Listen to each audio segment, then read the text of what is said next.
20 black beauty salon experiences from the 80s that modern Gen Z will never understand. The smell hit you before you even opened the door. That unmistakable combination of hair relaxer chemicals, pressing oil, and somebody's fried chicken lunch mixed together in the warm air. But for black women in the 1980s, walking into the beauty salon wasn't just about getting your hair done. It was entering a sacred space where sisterhood lived, where secrets were shared, and where miracles happened between the shampoo ball and styling chair. Today's generation will scroll past a TikTok video in 3 seconds, but back then, we'd spend 8 hours in that salon chair without complaint, and we wouldn't have traded that experience for anything. Those faded vinyl chairs, the hum of multiple hair dryers, and the sound of women laughing while their curl activator dripped onto newspaper-covered shoulders created a world that Gen Z will never understand. This wasn't just a business transaction, it was community, therapy, entertainment, and transformation, all rolled into one sweaty, chemical-scented experience that somehow felt like home. The all-day hair appointment that started at 9 a.m. and ended at dark. You learned to bring a book, pack snacks, and clear your entire Saturday because getting your hair done was a day-long commitment that required patience and endurance. Your stylist would book 3 other women at the same time, rotating between shampoos, relaxer applications, and blow-drying sessions like a skilled conductor managing an orchestra. You'd sit under the dryer for an hour, move to the waiting area, return for a touch-up, then wait again while she worked on someone else's edges. The salon operated on beauty time, which moved differently than regular time, stretching minutes into hours and turning simple trims into elaborate productions. You complained about the wait, but you also understood that good hair took time, that your stylist was an artist, and that rushing the process would ruin the results. This wasn't McDonald's fast food. This was craftsmanship that required respect for the ritual. The gossip network that rivaled CNN for breaking news. The beauty salon served as the unofficial news headquarters for the black community, where information traveled faster than any modern social media algorithm. Between the chemical processing time and blow-drying sessions, you'd hear about who was dating whom, which church pastor was caught cheating, whose daughter got accepted to college, and which neighbor was behind on their rent. The older women held court near the shampoo bowls, sharing wisdom and warnings to younger clients who listened while their scalps were being scrubbed. This wasn't mindless chatter. It was community intelligence, social networking, and cultural preservation happening simultaneously. You learned about job opportunities, family drama, church politics, and neighborhood changes while your stylist worked methodically through each section of your hair. The information exchange was as important as the hair transformation, creating bonds that extended far beyond the salon walls. The hot comb burns that became battle scars. Your ears, neck, and scalp bore the temporary marks of beauty maintenance, tiny burns from hot combs and curling irons that served as proof of your stylist's dedication to perfection. The sizzling sound of the metal comb being tested on newspaper preceded the careful dance between your stylist and the heated tool, both of you knowing that one wrong move could result in pain. You learned to sit absolutely still, breathe carefully, and trust completely as the hot comb moved through each section of your hair, straightening and smoothing with precision that required years of practice.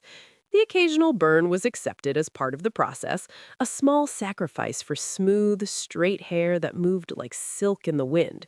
You wore those temporary marks with pride, knowing they represented your commitment to looking your best and your stylist's commitment to achieving perfection. The relaxer process that tested your pain tolerance. You sat motionless in the chemical chair while the relaxer worked through your hair, burning your scalp just enough to let you know it was doing its job, but not enough to cause permanent damage. The timing was crucial. Too short and your hair wouldn't straighten properly. Too long and you risked serious chemical burns that could leave lasting scars. Your stylist worked quickly and efficiently, sectioning them, applying the cream with practiced movements while you focused on breathing through the tingling sensation that gradually intensified into genuine discomfort. The neutralizing shampoo provided blessed relief, washing away the chemicals and the burning sensation while revealing hair that had been transformed from kinky to straight. This process required trust, experience, and courage from both stylist and client, creating bonds forged through shared understanding of beauty's sometimes painful requirements. 6. The magazine collection that educated and entertained. Every beauty salon maintained a constantly rotating library of black magazines that provided entertainment, education, and inspiration during the long wait times between hair treatments. Jet magazine delivered quick news updates and celebrity gossip, while Ebony featured in-depth articles about successful black professionals and cultural issues. Right On magazine catered to younger clients with posters and articles about music stars, while Essence addressed beauty tips, relationship advice, and women's empowerment. These magazines weren't just time fillers, they were cultural education, exposing readers to role models, fashion trends, and important social issues while they waited for their turn in the styling chair. You'd arrive early just to catch up on the latest issues, sharing articles with other clients, and discussing the stories that resonated with your experiences. The dryer chair prison sentence. You learn to endure the claustrophobic heat of the hairdryer hood, sitting trapped under the dome-shaped device while hot air circulated around your pin-curled hair for what felt like eternity. The noise made conversation impossible, creating a strange isolation in the middle of the busy salon where you could only think, read, or doze while your hair slowly dried. Your neck would cramp from the awkward position, your scalp would sweat under the intense heat, and your makeup would threaten to melt as you counted the minutes until your timer finally rang. The relief of emerging from under the dryer was matched only by the satisfaction of seeing your perfectly set curls revealed when the pins were removed. This wasn't comfortable, but it was necessary for achieving the voluminous styles that defined beauty in the 1980s. The shampoo bowl neck torture. You discovered that the human neck wasn't designed to bend backward over a sink for extended periods, experiencing discomfort that ranged from mild annoyance to genuine pain during lengthy washing sessions.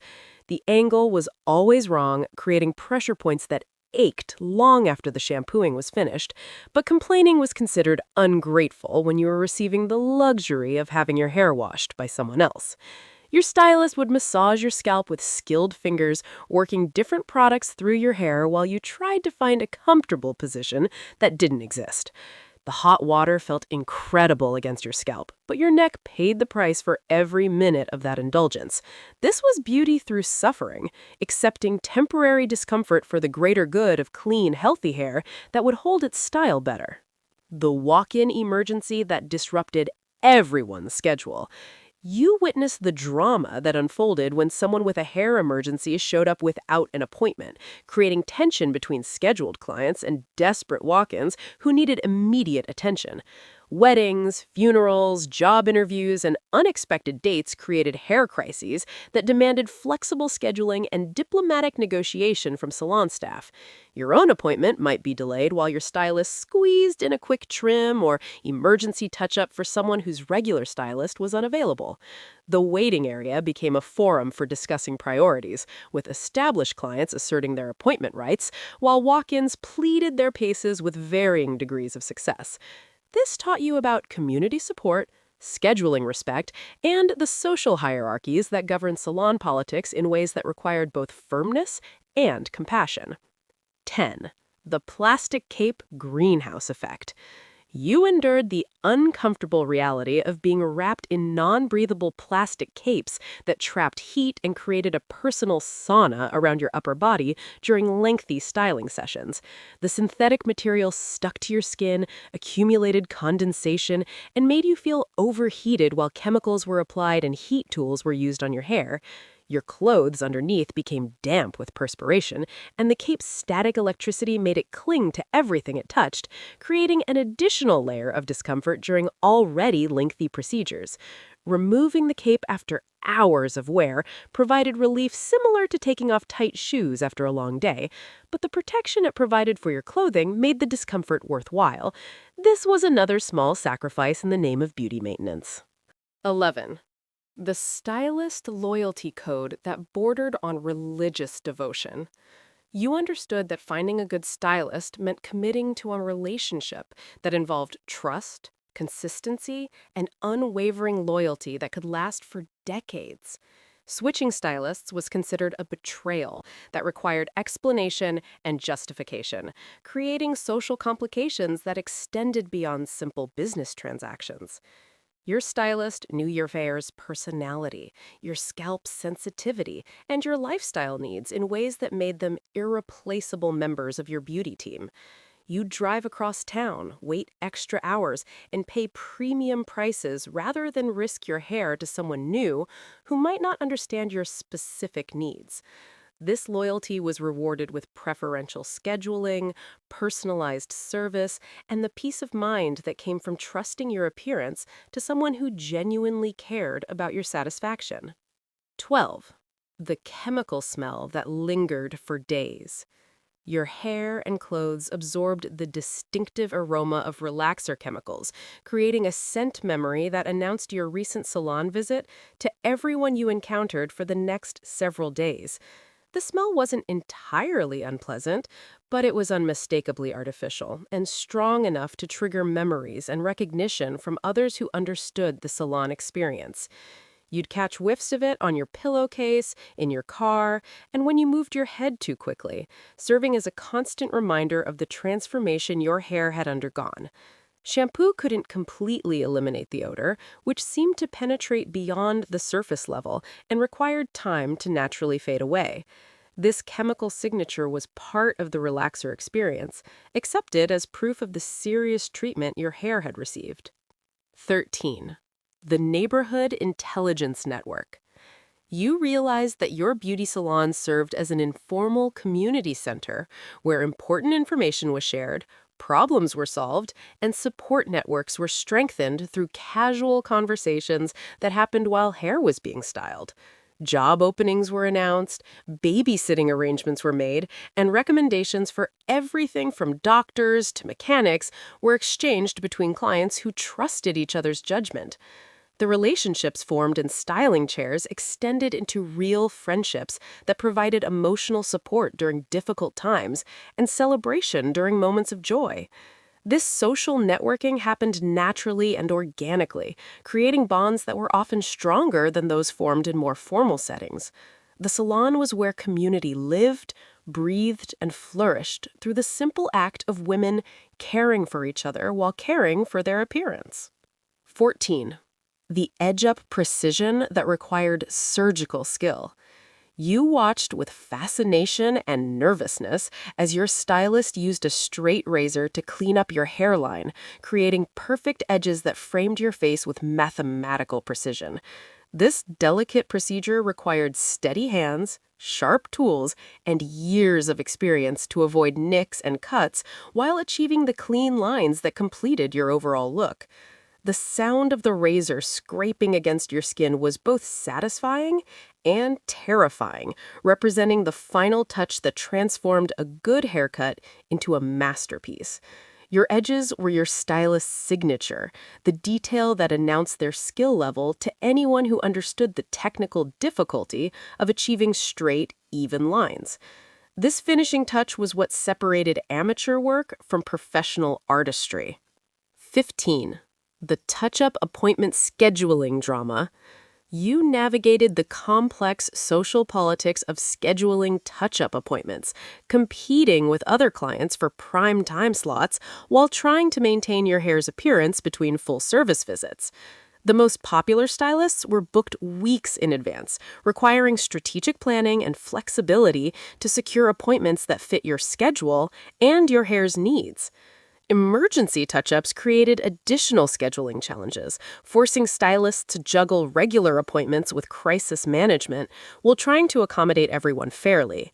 You learned to book your next appointment before leaving the salon, protecting your place in the schedule while your hair was still fresh from its last treatment.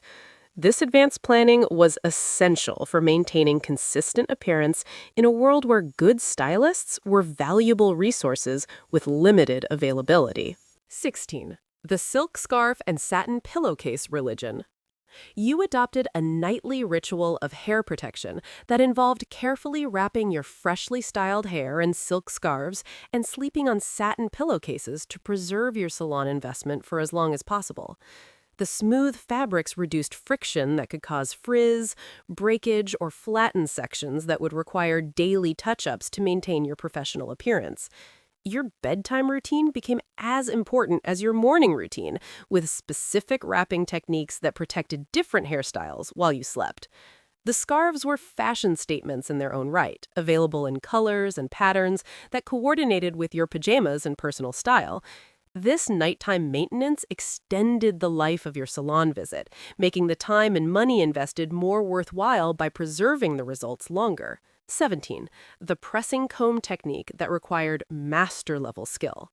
You appreciated the artistry involved in hot pressing, watching your stylist heat the metal comb on an open flame before carefully working it through your hair to achieve smoothness that chemicals couldn't duplicate.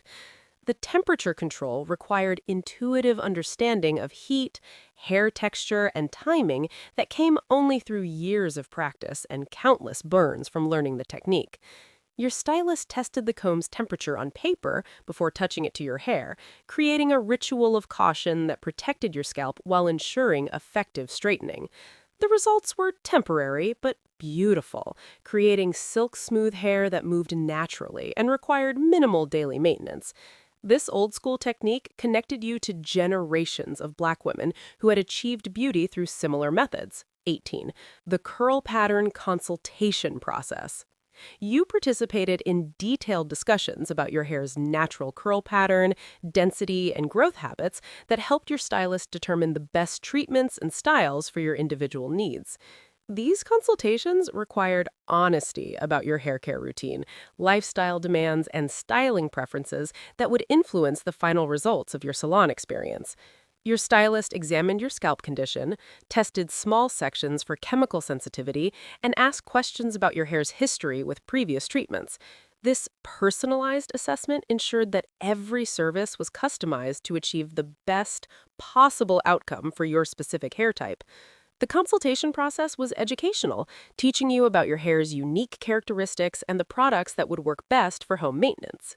The heat styling marathon that tested equipment and endurance. You endured lengthy sessions under powerful blow dryers, heated rollers, and curling irons that transformed your hair texture through sustained application of heat that seemed strong enough to melt steel. The sound of multiple heat tools running simultaneously created a constant hum that became the background noise of your transformation, while the temperature in the salon rose steadily throughout the day. Your stylist worked methodically through each section, applying heat with precision while monitoring your comfort level and adjusting techniques as needed. The results justified the process, creating styles that would hold their shape for days with minimal touch-up required. This heat styling was labor-intensive for both stylist and client, requiring patience and trust in the process. The final product reveal that made everything worthwhile. You experienced the moment of transformation when your stylist finally turned your chair toward the mirror, revealing hair that looked completely different from what you'd walked in with hours earlier. The time, discomfort, expense, and effort were instantly forgotten as you saw yourself with fresh eyes, admiring the skill that had transformed your appearance so dramatically. Your stylist stood behind you with pride, pointing out specific details and explaining how to maintain the look until your next appointment. Other clients and stylists would stop their conversations to compliment the results, creating a moment of celebration that made you feel beautiful and special. This reveal was the payoff for your investment, the moment that justified every uncomfortable minute and every dollar spent on achieving professional beauty results. The smell of those old salon chemicals might make you nostalgic now, but back then it meant something different. It meant community, tradition, and the understanding that beauty was worth working for. Today's generation will never know what it felt like to spend an entire Saturday in one chair, surrounded by women who became your sisters, listening to stories that connected you to something bigger than yourself. They'll never understand that getting your hair done wasn't just about appearance. It was about belonging, respect, and the quiet pride that came from walking out of that salon knowing you looked absolutely perfect.